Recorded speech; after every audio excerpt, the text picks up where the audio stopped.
Recording. Okay, welcome to another mastermind for future school owners and current school owners, where every Wednesday night we have a guest and we always invite a successful school owner, somebody that was just like you, maybe that started from cutting hair, doing nails or styling hair in the kitchen or whatever. But tonight we got a treat for y'all. We got Rudy Razor.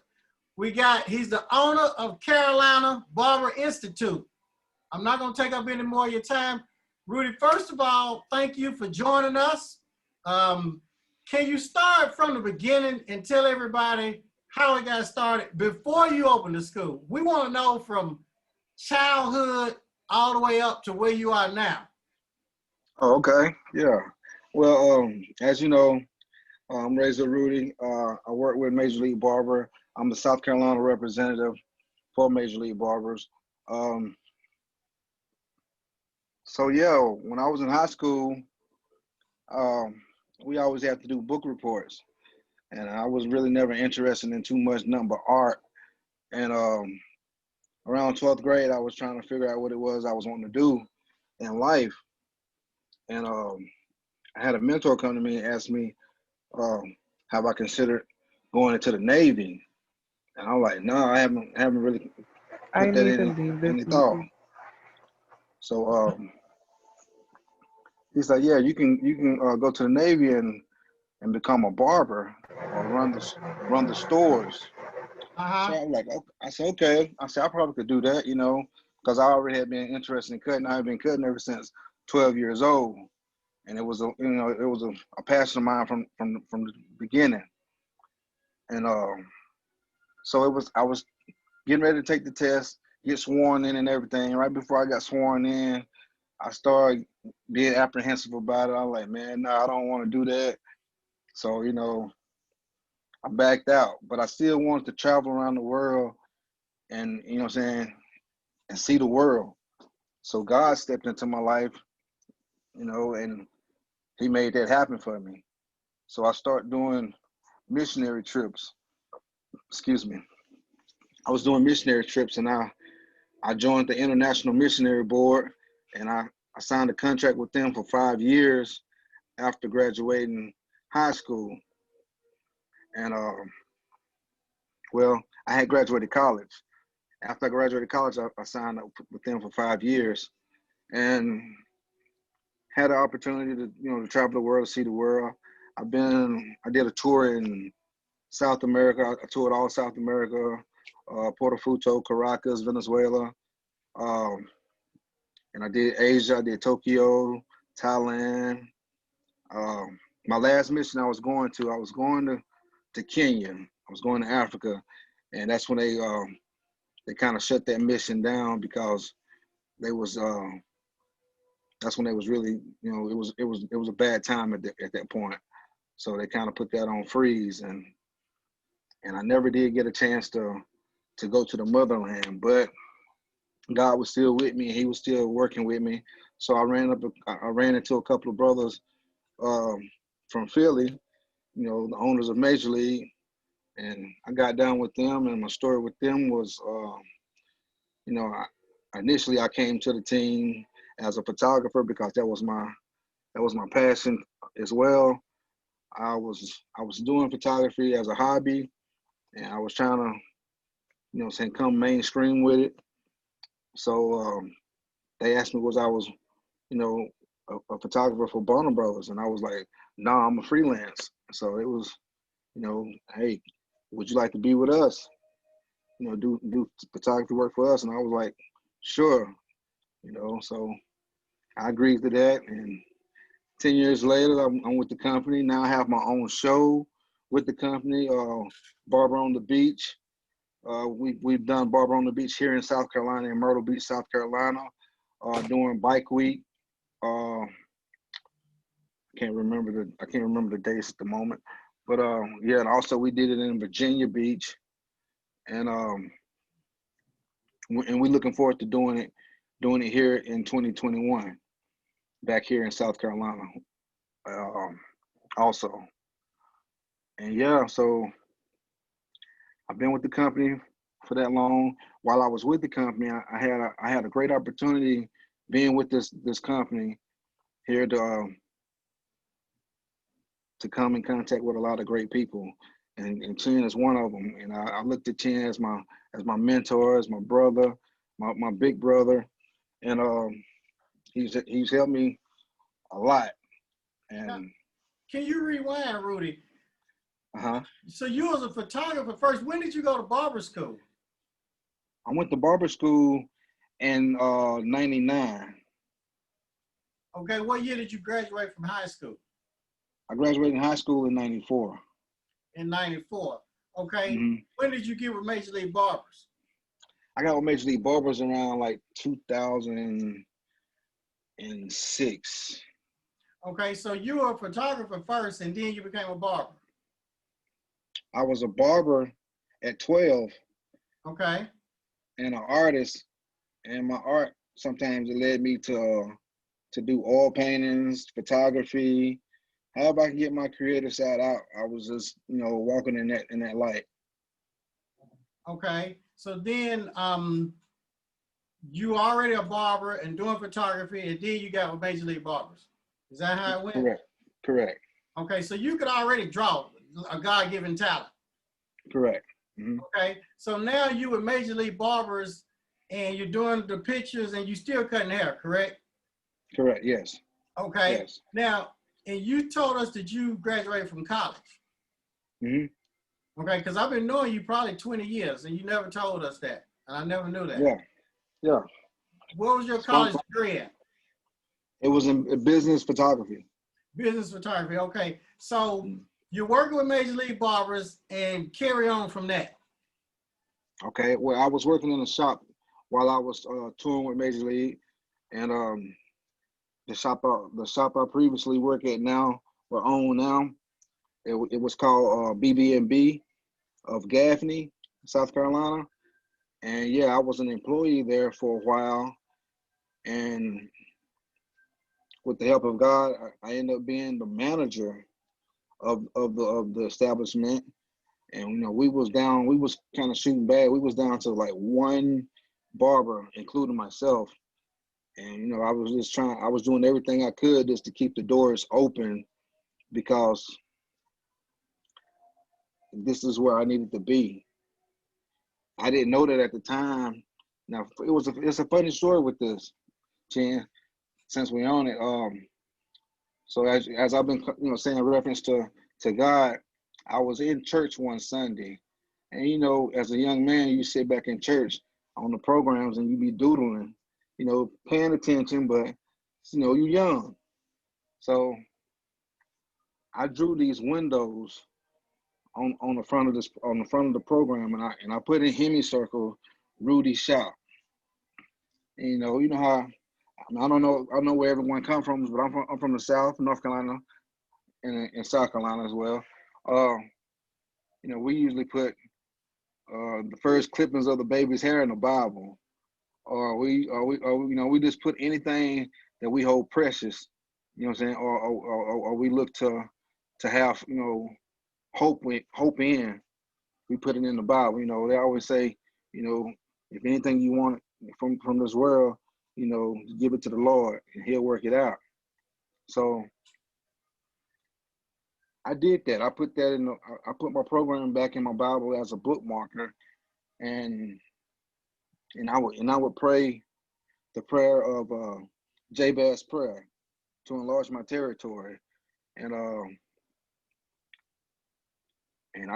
prayed and I prayed and I prayed all the time on that same prayer, and all of a sudden, the shop I end up working at, I end up managing, then I end up buying out the shop from the shop owner and making it turn into my barbershop.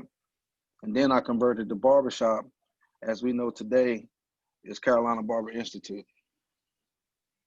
Okay, now tell us about how it was working in the shop, your experiences, the positive and the negative. No, the positive was we had a strong shop when we was all unified, and there was a lot of strong barbers in here that, so we was mainly the mainstream barbershop here in our community. And so you had to bring your A game every day. It was never a point that you could just sit there and have a slack day. You would have to come out with your, your very best, being creative or being punctual or just having all a business swag. I came out, I would do anything to go to middle schools and give out free haircuts to the community. Anything to promote myself and what I was doing. I was just trying to build myself a platform at that point, so I could sit there and have deeper roots in the community as being a young man, and I can comfortably say I have achieved that as well as other things. But the school took place a long time ago when I was in school, when I was in barber school, and it was this man named Mr. Rainey. And Mr. Rainey, he was an instructor, and he sat on the board of education of the barber board of the state I'm in. And I looked to him as a mentor, and I was like, well, man, maybe when I get to his age, I'll be able to achieve half the greatness that he did in his lifetime. And so after I became a licensed barber, I went back and studied and became an instructor. When I had my instructor license well over 25 years now, so yeah, I've been in the game for a minute. I've just been keeping low on the radar, doing my thing, just staying focused and staying humble and putting God first. What made you want to start a school? Because you own a barbershop. Mm-hmm. Why would you want to own a school? I mean, well, that was my my retirement plan, so to speak. I was really setting myself up to move on and transition to do other things in life, because by nature I'm creative. So I just wanted to create a stream of revenue that could sustain his own self, while I wouldn't have to be around it so much, so I could be doing something else. And I just wanted to leave my daughter. I wanted to leave my daughter well endowed, just in case, I have to take it there, as we all would. So did you feel that the shop was not going to get you that, or was not enough? I mean, what was your mindset of feeling when you working in this shop, you had this shop, but then in the other side of your brain of thinking, I want to give me a school? I like to help people. I come from a whole line of teachers. Everybody in my family, either they're taught on a college level, on a secondary level. So I come from teachers and principals. So it was just quite natural for me to walk into that without even willing it to myself. It was just natural. So I just want, like I said, I like to help people when I can. Okay, so now you say you had a shop, I'm going to open this school. Did you tell anybody? Nah, not really. I told my wife. My wife, she knew, and she was praying for me and praying with me. And I was trying to keep it as close to net as possible, because, a lot of people want to pray against you and wish harmful things on you, almost by like the movie and on Friday when they say, I hope you don't do it, it's something like that. So I just kept it to myself and moved forward. And when you started moving forward, why did you move forward when you just could have stayed on in your shop? That's really not, that's not me. Uh-huh. It's really not me. I always looking for what's next. Mm-hmm. Putting myself in position to do better than I did before, or better than my, people that was before me. Now, how many schools were in Gaffney, North Carolina? barber schools? Oh, here in barber school in South Carolina, there was none in this town, or like in the 45 miles or 40 minute radius where I'm at. Mm-hmm. And so I was like, if not here, then where? You know? So I felt like there was. Now, how did you feel like your first student? Can you tell us about even getting the school ready before opening, your mindset, what you was thinking? Did you experience any negativity, any fearfulness? You know, tell us about that. Yeah, it was real. I was apprehensive about it because I was walking into something that I wasn't familiar with, and I was out of my comfort zone. But growth comes from that, so I knew I had to keep growing, you know, in order to do what I want to do in life. So I just took those nerves and tried to bottle them up and face them head on, you know what I'm saying, as much as possible, because I knew it wasn't going, you know, it wasn't going to be done. I wasn't going to get nothing without doing something, so I had to do something. So what did your friends say to you, like other barbers and people in the industry? Because now that you're a school owner, you know, everybody looks at school owners, they look up to school owners. You know, it's almost like school owners are like the top of the food chain because they helping, they giving back, they changing the community, helping the students, sharing their gifts and talents. Then they work toward accreditation, make a lot of money and all that. So how did everybody treat you? Well, I'm going through the process now I'm still going through getting my accreditation. And right now, I mean, a lot of people say they're happy for you, but you know what? You take it for what it is, and just keep moving. You know what I'm saying? Give them a nice smile and be polite, and just keep moving, because right now this is not a time for, you know what I'm saying, formalities or getting sidetracked on other things that people trying to put on you or portray on you, you know, project on you. So I'm just trying to stay focused, you know, because right now we're in a pandemic. You know, I've read about pandemics. I didn't think I would be able to experience one in life, but I mean, it's a lot of firsts right now going on. So yeah, it's been nerve wracking, but I'm trying to maintain and keep it together, because I know it's going to be worthwhile in the end. Now, you want to talk about accreditation, DACA's paperwork, Yeah. things like that with the school owners and future school owners? The paperwork when I went to one of the workshops, I went to the workshop in Tampa, the first of the year here. It was right before the lockdown. And I went, and you had to go register and go to 3 different classes. And the classes was like almost all day, so to speak. And there was just a lot of information being thrown at you at one time, but rest assured, you know, it was everything you was hearing, you had in front of you, so you could go back and read it for yourself, or, you know what I'm saying, if you weren't trying to take it all in at that moment. And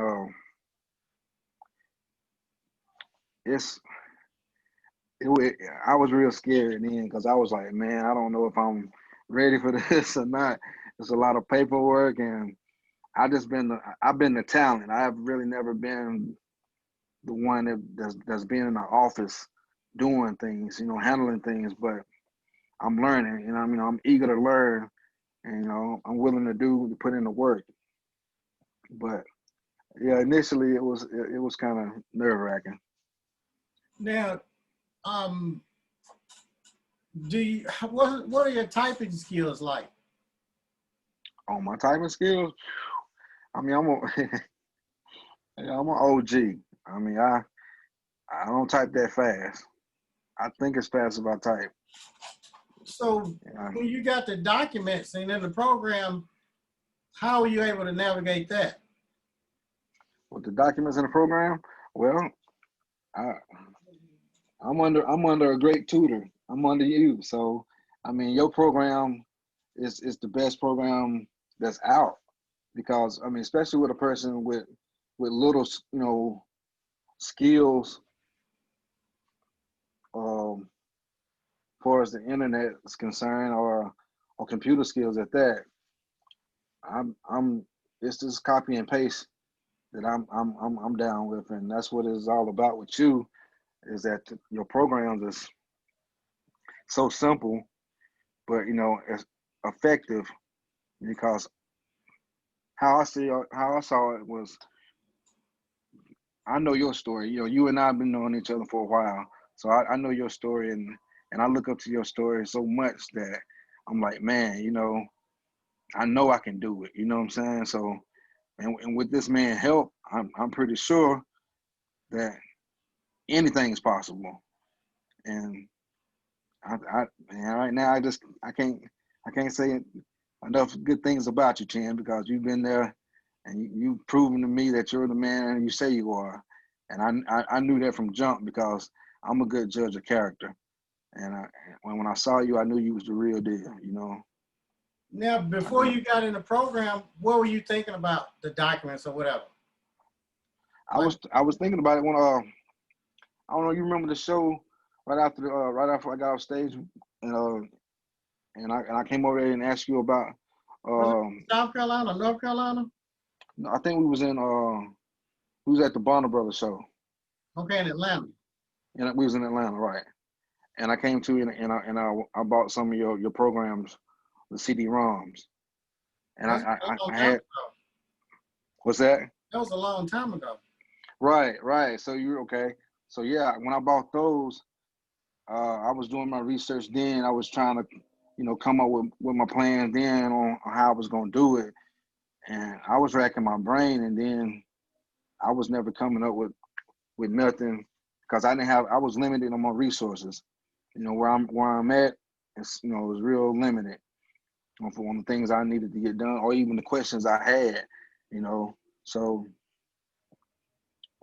when I thought about you again, I said, man, I need to talk to Chin. Then I spoke to you when you was here in North Carolina at in the North Carolina show, and that's when I really took it seriously. That time I had really, you know, bottled up all my fears and just plunged myself to it. Listening to Steve Harvey telling me I need to jump, so I was like, I'm finna jump, and I'm jumping into a situation that's already been planned out and thought out and prepared.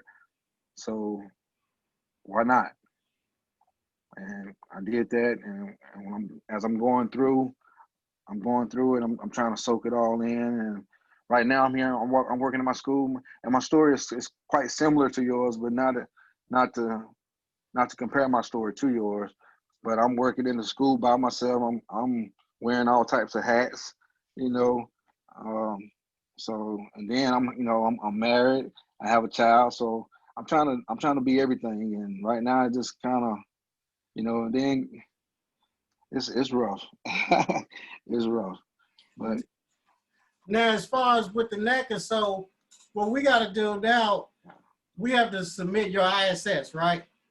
Correct. Yeah. As we went, you've gone to the conference, and that was March or February. It was February. Was it February? March the 5th of 2020. Correct. Okay. So now we gotta submit that ISS. Correct. So once we submit that ISS, then they're gonna do the virtual visit. Right. So what we gotta do, we're gonna have to hurry up and submit that ISS. This is September. Right. Okay. Before October's out, we're gonna submit that ISS. Okay. That's gonna be done. All right. And then they're gonna do a virtual visit. Okay. And then after that, they're gonna do another probably virtual visit, the full team visit. And then after that, you're gonna be accredited. And then it'll be time to get the government grants, the money. So right. How long have you been open? Let them know how long you've been open. I opened my institution in 2018. So I've been here for 2 years already. 2 years. So what that means is it takes, once you've been open for 18 months, then you can apply. Right. If a person gets accredited the 3rd year, that's like record time. Right. So the most difficult part is that 200 and something page institutional self-study. Right. Okay, so we're going to cross that hurdle before Halloween. It will be submitted. So somebody said they can't hear anything. Well, you may have to unmute yourself. Whoever said they couldn't hear anything. Okay, so what else do you want to share with them? Because a lot of them are scared, and then a lot of them don't believe. And so what would you tell them? Don't be scared, you know. It's a scary thing, but it's worth it. I mean, anything worth doing this on this magnitude is worth giving it your all. You know, you need to give all your attention and your focus into your future. You know, if you want to walk into this, you know, it's not going to be easy, but at the same time, you can't walk in fear. You know, so, and as far as the time concern, you need to, if you're doing it, no time is greater than the present, especially the way things are going now. So you have all the time to get your ducks in a row, to link up with Chen, because Chen program do work. I mean, he's helped me. He's brought me to this point, and I'm halfway. So I know, you know what I'm saying, from looking back to looking to where I'm at now, that yeah, this program works.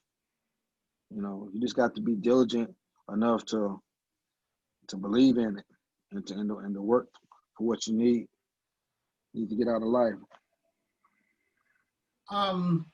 So somebody that if you didn't open a school, what would you do?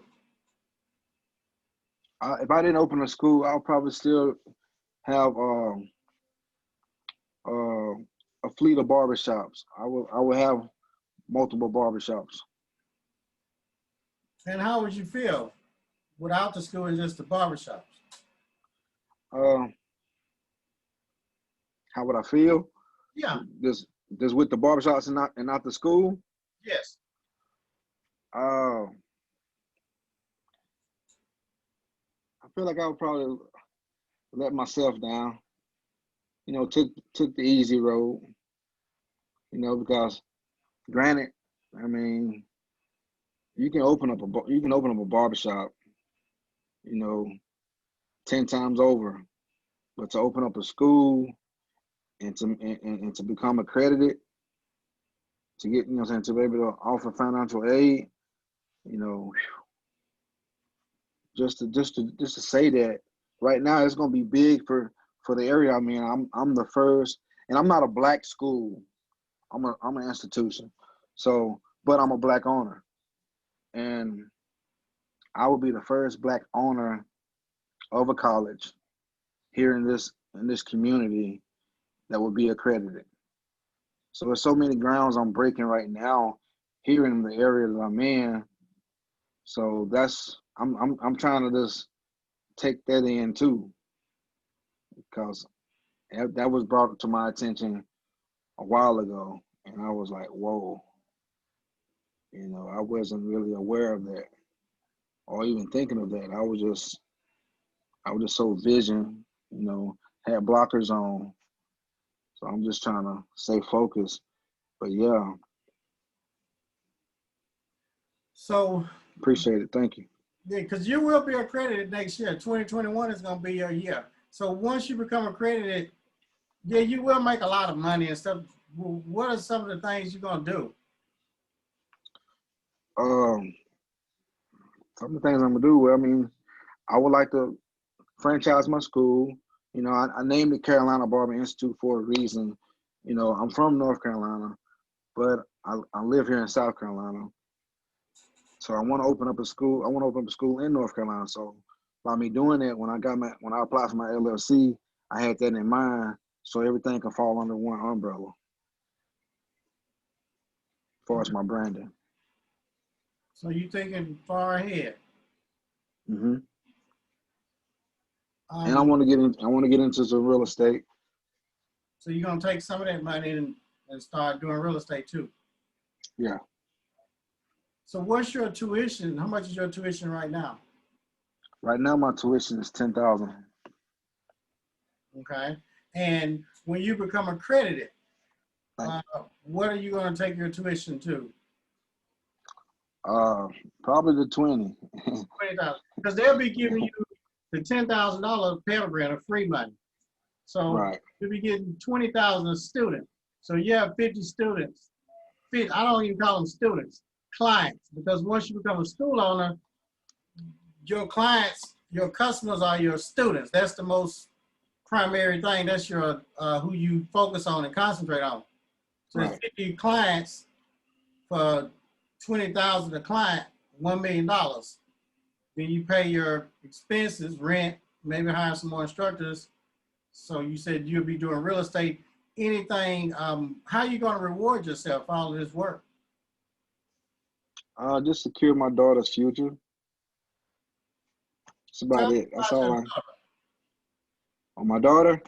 Yes. Oh, my daughter, she's so great, man. I tell you, I can talk about her for hours. She's a thespian. She's an actress. She acts. She plays softball, play basketball. She's an honor roll student, and right now she's suffering from seizures. She stares out and have a seizure. So like in the course of an hour, she have like 200 seizures in an hour. So yeah, I'm dealing with that. You know, trying to make sure she's okay. We took her to the neurologist, and they put her on some medication, and they're seeming to level off, but we have to keep raising her prescription with her dosage until they're completely gone. So, but it seems not to affect her as bad, and she just now catching on to the fact that she knows she be doing it now. So, she's kind of embarrassed about that, and we have to. And if we leaving her in someone else's care, we tell them what's going on, and it always be family though, so it don't ever be anyone that already don't know. And yeah, right now she's a little entrepreneur. She comes out here to my school here, and she runs a daycare business out of the school. So while the clients coming in here getting haircuts and stuff like that, and they bring the kids in, she would tend to the kids, and she charged $2, and she has her own. Oh, I forgot to show it. I got to show it to you, Tuchin. She has her own policies and procedure book that she wrote out, stating and I got a contract. She wants you to sign a contract oh man, it's a trip how she doing, man. And so yeah, I opened up a line of product for her, and I named the product after her. So she has her own line of product, and it's doing well. She has her own beard oil out, and I can't keep it in. Her beard oil is selling, and I do believe it's because of her personality as well. When she put her charm to it, then how kids are, they have that magic. And how old is she? She's 9, and she's in the 4th grade. Yeah, I'm a proud dad. Mm-hmm. Yeah. Now how's your wife doing? She's doing well. She's an essential worker. She's a nurse in the hospital. She works in the hospital in a city nearby, where we stay. And yeah, so she's getting cabin fever right now. She's been working long hours and coming home, putting up with us, So now, how does your daughter feel about you owning this school? Oh man. At her school that she goes to, I cut everyone's hair at her school, and she said, "Dad, by you being the barber of some of the students makes me popular." I said, "Wow." I said, I hate if I had a bad hair day. And she said, that's a joke, huh? I said, yeah, that was a joke. So yeah, she a trip. Anything you like to, can you do Q&A for a little bit? Sure, I can do some Q&A. And what time is it? It is about 8:45, 9:45 your time. Okay, yeah, I'm cool. I'm cool. Before we do the Q&A, what would you like to leave them with? If you could share anything with them and tell them. Just believe in yourself. Believe in what you're doing now. Believe in the time and the place that you're at in life it's meant to be. And if you're not with Chen, if Chen is not helping you or assisting you in any way, then you're doing yourself a disservice. You need to be with this man here. This man here, I tell you, he cares about people. You know, not only himself, he cares about people.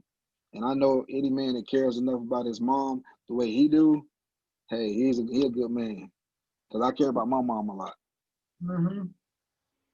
Okay. So, and he, you know, he did. So I'm saying you had to submit the application at the meeting? I mean, at the conference? No, it was 6 weeks after the conference. I had to submit, and then once you submit the application, you have to send in the application fees. And I had to cough up almost like, it was like $32.56 to be exact. Okay. So the sustaining fees and the application, because Yeah, the application had to be. You called me. What was it? A day before? A couple of days before? What was it? It was like 2 or 3 hours before. Wow. I mean, but hey, when you in the gold program, you can already have them working on that when you at the conference, right? Yes, you can. But okay. He had somebody he was dependent on, and like you said, Yeah, they dropped the ball. Okay. Well, now you know Mr. Chen is the man. I been knew that. I was like, okay.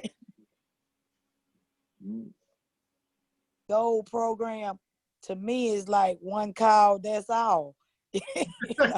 So I suggest you just get with it. You know, just go ahead on and do what you need to do to go ahead, so you won't have to be all this stressing. You know, that's what he's there for, just to, you know, to make sure that you get to your next level without stressing. So to stress would be just nonsense. Yeah. Mm-hmm. That's true. I'm in the gold program and I'm loving it. Yes. Sharonda's in it. You want to share some stuff with them, Sharonda? What? Yeah. I've been doing hair for 20 years, so I got in the program. I didn't know what to expect, but I knew I could already trust Chen because he had already did my Instagram over for me, and I took a couple of more courses. So I was kind of following him for about a year and a half before I made the decision. And I'm like, why did I wait? But you know, I'm starting on it and I'm getting a lot of things done. Everything is copy, cut, and paste, just like he said. And I even already have the school blueprint, and he got it to me, and I was like, wow, that was quick.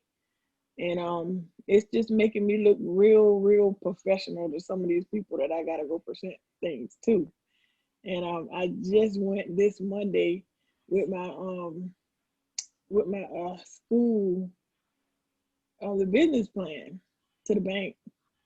And they was like, oh my goodness, this is top notch. You got everything that's on the application already? I was like, yes. And I dressed up very professional. And they're looking forward to coming back and meeting with me again. So I just, you know, I'm overwhelmed, you know, because I'm so ready to transition into teaching. And I've been teaching a lot of students all along the way. And I like to give too. I like to give back. I came from a giving family. A lot of my family is teachers too. And I also taught for a long time at church.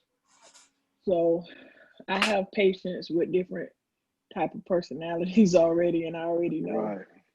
you know, how people are. So I know how to deal with different personalities. So I'm just thankful for that program. And if anybody's thinking about doing it and you feel like it's so right, you know, because people are not going to come on here and make up this stuff.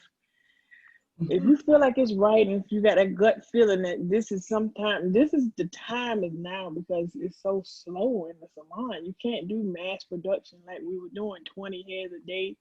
You can't do that with COVID because you got to clean up too much. You got to have an assistant checking temperatures and all of that. So I personally think this is the time, if you want to transition, just take that leap of faith and go for it. And tell them how you got your instructors. Where did you do your instructors, Sharonda? Oh yeah, I met my instructor through Chengdu, Miss 𝗙𝗏𝗘 Jordan at 𝗕𝗿𝗵𝗰𝗸 Academy. As soon as COVID shut down, my mind went to going like a computer. I was like, I gotta do something. And I took a course from Chen, and it was about doing an online course. So that was the first teaching thing I did, and I was nervous about that. But then I met one of the school owners that he's mentoring, and she said she had online classes available. So I jumped on that, and we did an application, and I'm almost finished with my instructor course, and I'm going to visit her school. I was supposed to go this week, but I'm gonna go next week, and learn how to do a lot of the paperwork and things that she's doing right now, getting prepared for NACAS. So you got all your hours online, your instructor's hours. Yeah, I got all of my hours online. It's crazy. I was like, I'm in school.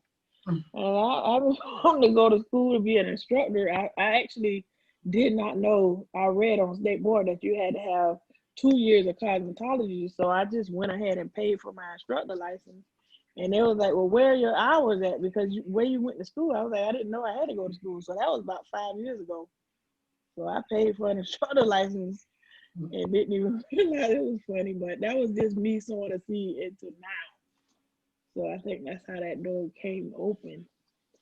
Because I really planned on being an instructor. So I'm just like, I was like, wow, how did I get here? Mm-hmm. You know? So sometimes you dream things, and sometimes you want to do things differently. But like I said, you can't share everything until you know you already halfway to the mark, and then you can start sharing. Because I started sharing it because I already got the LLC. I already got, you know, the business license at EIN. So that's the number one thing that you really need. And nobody can't stop you, even though they can't stop you. But and I didn't even let nobody know I had that. I see a lot of people posting their credentials, but I'm gonna wait until, you know, the right moment so I can have some shirts and stuff for sale when I post it. They can go buy some stuff. Oh yeah, and then I learned how to make shirts through this program. It's just a lot of stuff. I learned how to make shirts to kind of get the school prepared. I took that with one of the people, Chin. The social barber. The social barber, yeah. And she's a really good teacher, and she had a really good program that she gave us one night when she came on here. And I went on there. I got so many different items that I customized. And people like, how did you do that? Da, da, da. I'm like, yeah, you know, it's funny, but it's great stuff because no, you don't have to pay everybody to do that. Like, you don't have to pay people to make your custom shirts, your logos. You can do it yourself. And then it's right there, and then they can click it, and you don't have to keep all of that merchandise at your business. They'll just get it. It's just so much. I'm like, every time I go in the salon, I'm like, I don't even want to do this. I need to sit down and do paperwork. I need to be a teacher. And everybody like, you gonna stop doing our hair? I was like, kind of. I be standing up here watching people do it for you. Yep. it's just exciting. And I already have the application. So my goal this week is to get all 15 at least, applications and everything ready, so I can sit at the state board. And Chin, he did that. He made sure that it was, the properly done. It's all of that is in the program. So I recommend, it's like, if you can get prepared for state board for anything, you can definitely do this school. The state board came by my salon this week, and I told them, I'm about to switch over to a school. They was like, that's great. So I'm ready. Okay. Well, we're going to be watching you, Shalonda. Yep, and then today I cut the building owner, I cut his hair today. And we was talking, negotiating about the building and the plan. And I keep the anointing in there, so he almost fell asleep. I'm making sure I put the Holy Ghost on him so he can come down on some of these prices.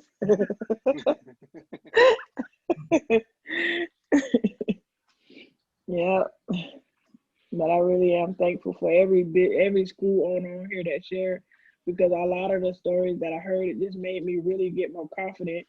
And especially the school that's opening over there, where he just gave the breaking news that they're about to close. Like, yes, that's amazing. You're moving out the way so you can get your blessing. So I just get encouraged every time I come on here, and it's like, yeah, because I was feeling a little overwhelmed until I got on here tonight, and I feel I'm charged again. So thank y'all. Somebody asked you about your curriculum. They said, was your curriculum costly? Oh, the curriculum? That comes with the program. Right. Yep. No, it wasn't costly. It comes once you get in the program, the curriculum is already there. Okay, I don't think there's any other questions. Anybody else got any other questions for anybody on here? Yeah, I got a question. Hey, Ivan. Hey, what's up, Chan? What's up, Rudy? What's going on, man? How's everybody doing? Great. Great. I know you mentioned you said you wanted to franchise your school once you get accredited. My question was, do you have to get each school accredited, or you just had to get that one school accredited? You would have to get each school accredited. But Okay. it could be a branch. Like, once you've been accredited for so many years, you can open up other schools up under that, and then it takes about 6 months or less to get those schools government funded, if you do a branch of it. But your school has to be open a couple of years before they allow you to do that. And then a person could just start opening them up everywhere, and then it takes 6 months for those schools to be able to get the government grants. If that makes sense. Yeah, so it won't take as long for Right. You wouldn't have to go through that entire process. Exactly. Okay. Yeah, that's pretty much all I just wanted a quick question. Oh, okay. And Ivan has a mobile barbershop, right? I'm actually back at the shop now. Oh, okay. You back at the shop. Okay. I still do mobile, but Mm-hmm. I do both. All right. Anybody else got any questions? This is y'all time to talk and ask questions. Hello, everyone. Hey, to Kenya. Hi. How are you all? Good. Y'all, we got a superstar on here. Y'all better get y'all pen and paper out. Hey. What's up, y'all? So, I got a question. So, I'm doing massage therapy after I get finished teaching my students. And the lady that owns the school, she's an older lady. And the school is inside of like a 3-bedroom house. Okay, so each bedroom is a massage room. So you got 2 bathrooms, 3 bedrooms. Your living room, half of it is the classroom, and the other half is a massage area. So with that, by it being in the name that she has now, she's in her 60s. So I don't know how much longer she's going to be doing that. How could I be able to transfer my school up under her school? When you say transfer, what do you mean? I would like to buy her out at some point in time. But she already has people that work for her. She has contracts with chiropractors. She has contracts with some doctor offices, and she's getting insurance money coming in, and I want that money. Okay, so you keep your original school. You want to keep that and then have a second school. Right. Okay. How many hours is that school? How many what now? How many hours is it? Hours. Massage therapy. Yes. A minimum of 500, but she's doing hers for 1,000. Okay. Well, you could add the massage therapy program to your existing school right now, and that can to add a program is I think $300 when you're accredited. Just say if you want to add another program, and then you can submit the curriculum and all of that to NACAS, and then they can approve that, and you can be getting government money at the main school. But then after it's been open, I forgot how many years. I have to go back and read the rules and regs. Then that school could be a branch of your school and fall up under that accreditation. But you have to be open, be accredited for, I think, maybe 3 years, unless they've changed the rules and regs. So as far as that, but then you may just want to buy out and continue that school. You could get that school accredited on its own leg. Okay. Since she's been open, you know, at least 18 months, you can take that school through accreditation in a year, and then that school can be accredited, and you got 2 separate accredited schools. So if they do something crazy over at the other school, it won't affect this school. Right, and you still can keep that school running. Right, and you'll be making even more money. Because the school has a pool in the backyard. It has a pool house. It's nice. It's a nice house, and it's when I pulled up the tax assessor, because I'm gonna pull up my paperwork. Tax assessor said it's worth $170,000. Okay, so you're gonna buy the land too? I want it all if I get it. Well, I haven't said anything to her about it. I'm just, hey, I'm being a good massage student.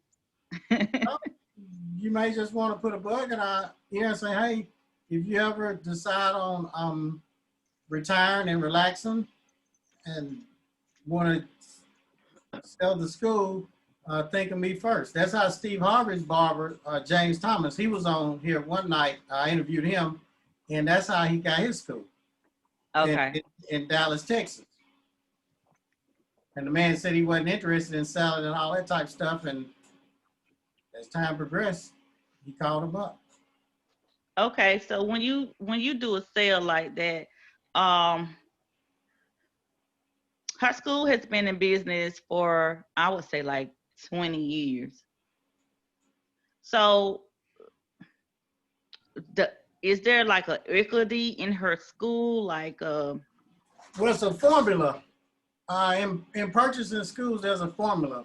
And the first thing you're going to do, it's almost like, kind of like buying a house. You want to get like the last 2-year taxes to see what she brought in, and to see the revenue versus expenses. Because after you do the revenue versus expenses, then you can do this formula to come up with what it's worth to make her an offer.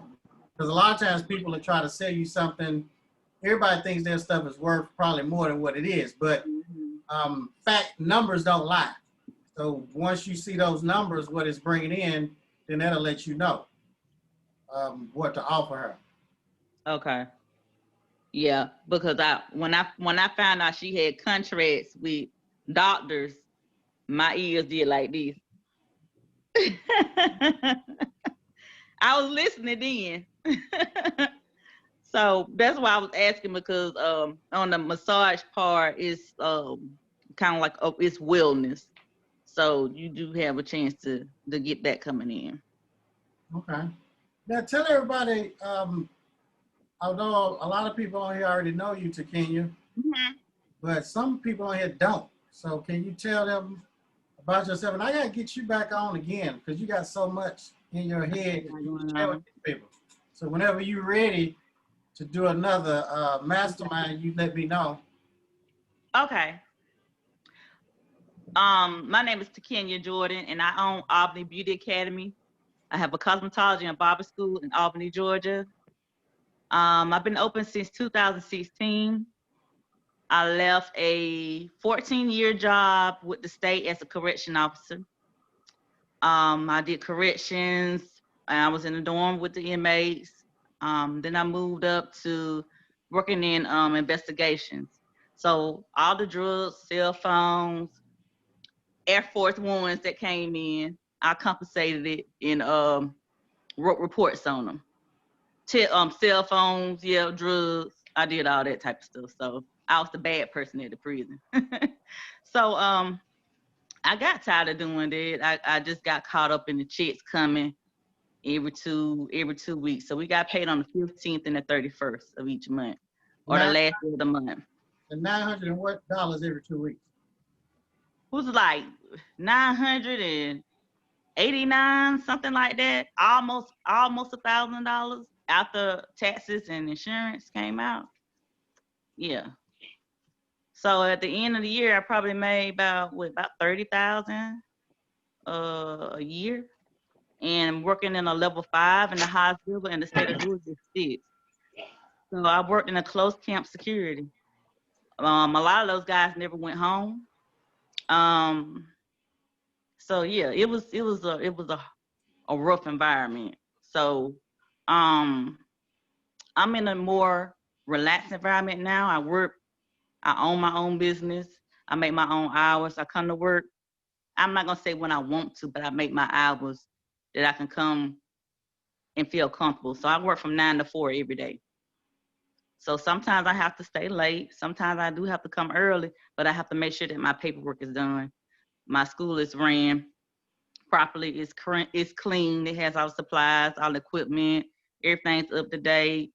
My students are learning. They're thriving. They want to be there.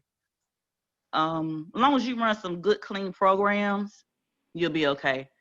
Don't use the school as a way to hustle. It's not hustle.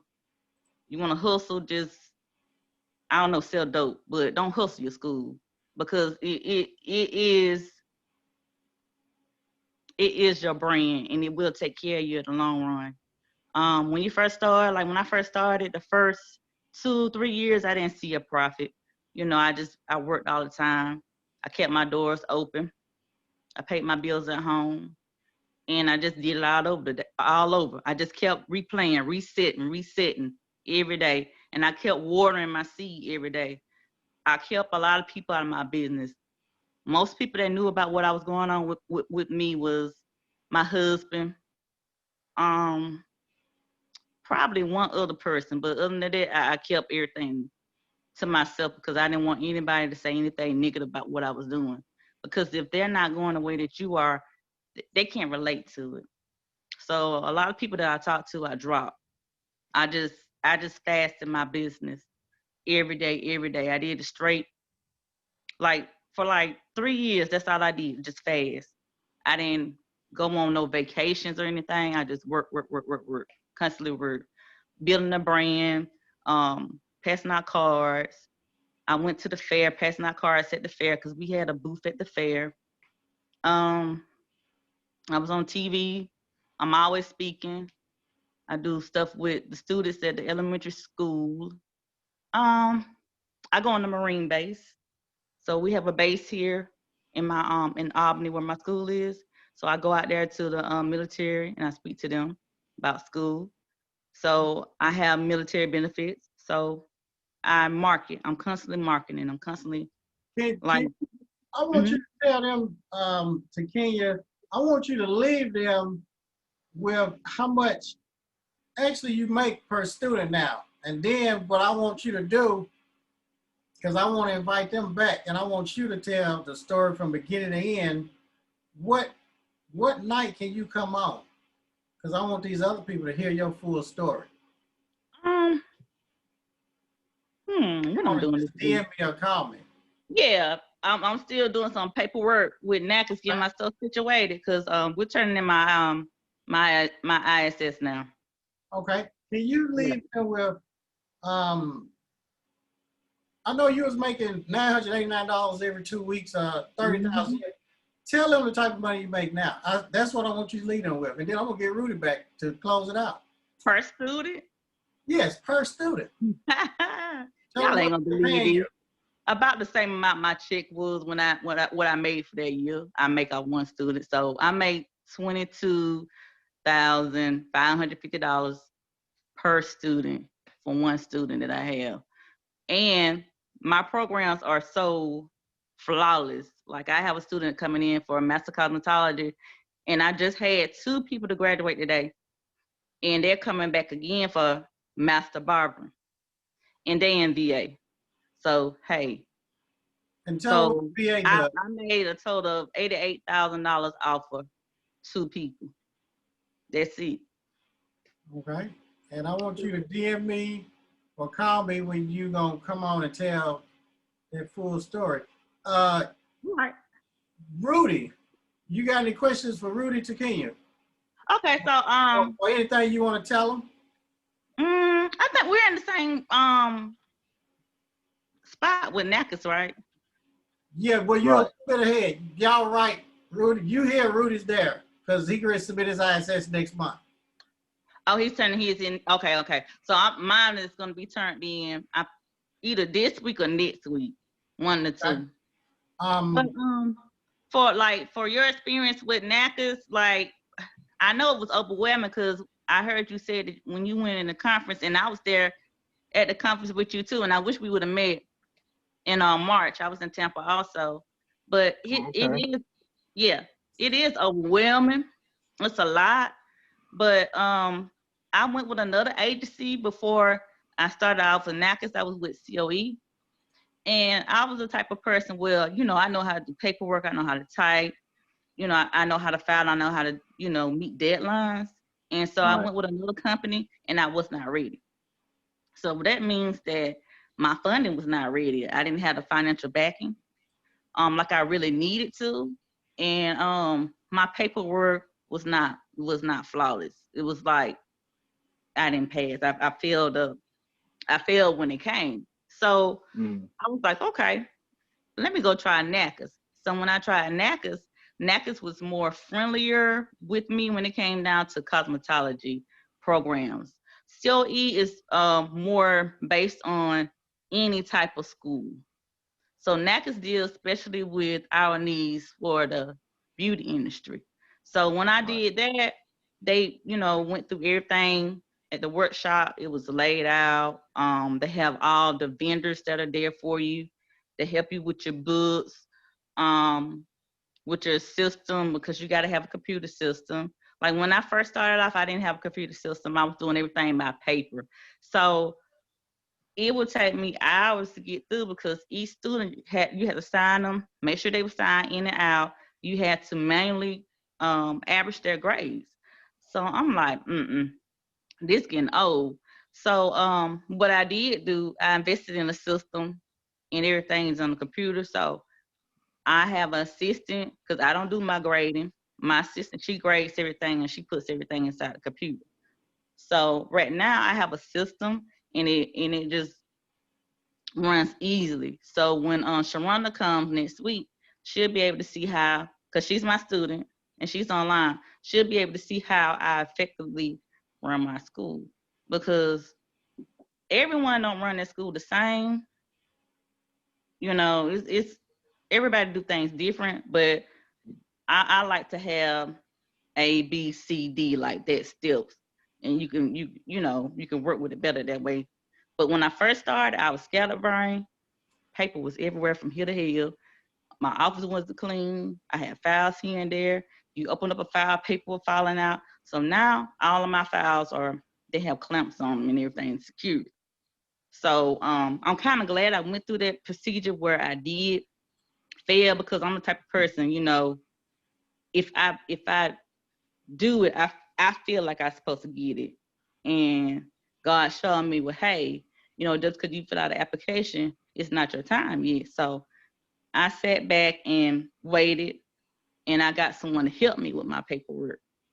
So Right. you're gonna need help, because you're gonna have to run your school. You're gonna have to be like 10 different people under your school.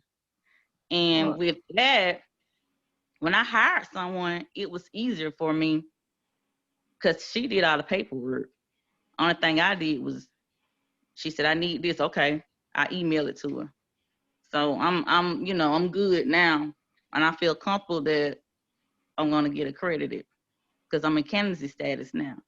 So that's like, it's stressful, but at the same time, it's like mixed emotions. I'm caught in between both at the same time. But like now,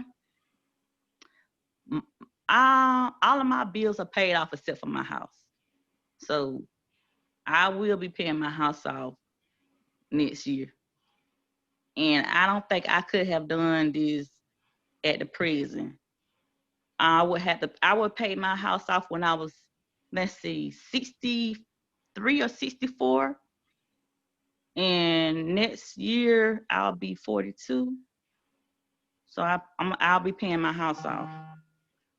Okay. Well, y'all heard that from 𝗙𝗂𝗃. Now, Rudy, what else you got to share? Yeah. And y'all gonna hear 𝗙𝗃𝗃 on here. I'm gonna get her back on one night, and she's gonna have a whole hour, 2 hours with y'all. Y'all gonna really enjoy her. What else you got to share, Rudy, while we close out? Because I know you got to get home to that beautiful daughter and wife. Because I know you stayed at the school to talk to everybody, and we really appreciate you doing that because you didn't have to do that. So we need you to close us out because we can't. Well, I don't want to get you in trouble. I appreciate it.